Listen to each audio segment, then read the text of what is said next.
Hey guys, today we're going to talk about ramp test and why you should do a ramp test every so often, especially if you go to a different focal length lens. So right now I'm at lightobject.com, which is where I'll get all of my supplies and stuff from, mirrors and stuff. For me, when you get on here and you look, you're going to see like this one right here. It says it's a high quality 20 millimeter, that 68.5. What that means is the lens itself is 20 millimeters around, and the focal length on that one is 68.5 millimeters. The one next to it you can see is 18. So as far as what the first number is, you need to check, get a set of calipers, and you need to check that lens and make sure the exact size before you order one. Now, personally, I have this 38.1 right here in my machine, and it does very well for me. I actually have one in my machine, and I have another one that I keep around. And if you can, I would recommend that you go ahead and buy two, because if one messes up on you, it's good to have a replacement just to throw in there instead of having to wait a week, for another one to get there, especially if you've got several jobs that you're needing to try to get done. So this is the one that I personally have in my machine. If you're cutting different types of woods, you'll find that different lenses work better for different thicknesses. But for mostly what I do is 1/4 inch and 1/8 inch Baltic birch and engraving on other types of materials. A 38.1 works for me extremely well.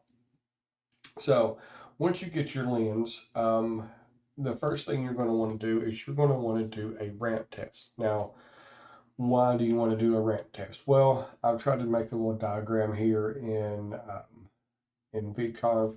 So you've got your laser head coming down, and here's your lens. And when your beam comes out of your laser, it's going to come out pretty wide. And it's gradually going to start tapering off, and then it's going to go back to getting wide again. That's the natural evolution of how your lens is, or how your focus, how your beam is going to come out. So what you want to do is you want to figure out when that beam comes out, right there where it's the thinnest is where the beam is the thinnest. That is when it's going to have the most amount of power to cut through everything. Now, when you go in, this spot is actually going to be a lot wider than it is on here. Um, it's going to have that intensity for more than just, one spot. So for me, which I've already done a ramp test on mine, 16 millimeters from the tip of the lens to uh, there is exactly where I want to run my piece at. Now, let's go back and let's look at this. That's a 38.1, but I'm only showing a 16 right here, is because, which this is not to scale, is because that distance is from the lens to there. So this right here would be another 22 millimeters. Like I said, it's not to scale, but that's roughly how far it's going to be up in there. So um, your number from the tip of your head to the material is not going to be this 38.1. So let's just get that in mind. For me, that number is 16 millimeters. So how do you come up to that 16 millimeters? Well, it's pretty easy. So this is my laser head right here. And the purpose of a ramp test is you're going to get a scrap piece of wood and you're going to lay it out. Now you need to get something to elevate it. The video that a second part of my video is going to show that I'm going to have a socket that's going to be doing that. So it's just going to elevate that edge of the wood, so it is essentially a ramp. So once you go through, and I'm going to draw a little line to simulate my laser coming out. So what you're going to do is you are going to manually pulse your machine. Start up at the high end, get that, it's probably going to be about a 1/4 inch off. Um, but you're going to manually file your machine, and then you are going to also manually jog it on the control pad all the way across your wood, just like that.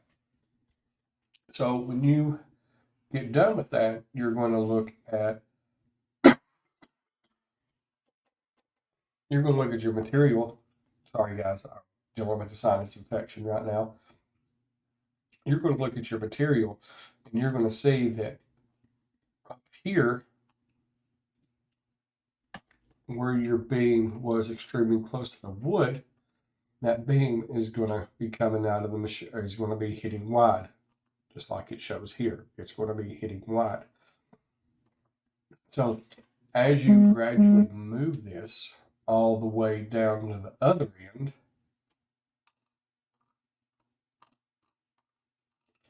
it's going to be wide as well, because at that point we're going to be hitting right here. So what you're going to see is you're going to see this pattern. And like I said, I know this isn't looking exactly the way it's easy to comprehend, but if you watch my second video, it will make a lot more sense. That beam is going to get wide and it's going to gradually start getting razor thin, and then it's going to start getting wide again. So what you need to do is you need to take your laser head and you need to find the lightest, the narrowest beam. It should almost look like a pinprick. And you want to move your head back to where you get to about that point. And say it right there. So once you get it to that point, you're going to take your calipers, which you don't need a high set of or a $100 set of calipers or anything. Just a good pair off Amazon or somewhere is going to work. I will put a link on my video with a good set on Amazon that I recommend. So what you're going to do is once you get your laser head to that point from the wood there, for the narrowest spot, then all you need to do is you need to take your calipers and you just need to measure how far it is from the tip of the head to the spot where it looks the thinnest on there. Now, that's on my computer, it shows it's about a quarter inch, but that's just an estimation. That's just showing you how you would want to go about doing that. So, and when you find the best spot for your cutting distance, um, what I would recommend doing, and let's say it is 16 millimeters and 16 millimeters. Let's swap this over to millimeters. What I would probably recommend doing is making a block. We're going to say that block is going to be 16 millimeters by 30 millimeters. So let's make it a little wider. So what you would do with that block then is you would keep that as a gauge. So that way, whenever you're changing over to a different thickness of material, you can just take that block and you can set it right underneath there and manually adjust your bed up and down so that you've got exactly 16 millimeters going into your surface that you work on. And if that's quarter inch, then your next piece is going to be 1/8 inch. You just got a quick way to adjust it. So that's a pretty good rundown of the theory of what a rent test is used for. I would recommend that you go in and watch my second video. It's going to be at my machine and I'm going to show you step by step how you actually do it. It seems like it would be a hard thing to grasp, but once you actually do it once, it's very simple. You can do a good rent test in probably 8 or 9 minutes. So if you have 3 or 4 different lenses that you use for different types of materials, if you're cutting 1/2 inch MDF or whatever, and you want to change out your lenses, You would still want to do a ramp test every time, but you would have a pretty good general idea of where exactly you need to be. Now, I will also add that when you have that ramp test done effectively and you found that optimal range, it's going to be a lot easier for you to cut through different types of materials with lower power. Um, and also, if coupled with a good air assist, which I will do another video on soon, if you couple it with a good air assist, then you can cut through a lot more than you thought you would. When I went and upgraded my air assist back earlier this year, I was just playing around with it, and I was actually able to cut through 3/4 inch solid wood, not plywood, 3/4 inch solid wood.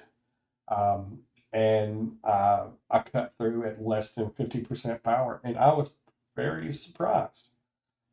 But back to the ramp test, that's basically how you do it. I do highly recommend that you go watch the video 2, which I will be putting up at the same time as this one. And that will show you a step-by-step hands-on approach to how to do the ramp test.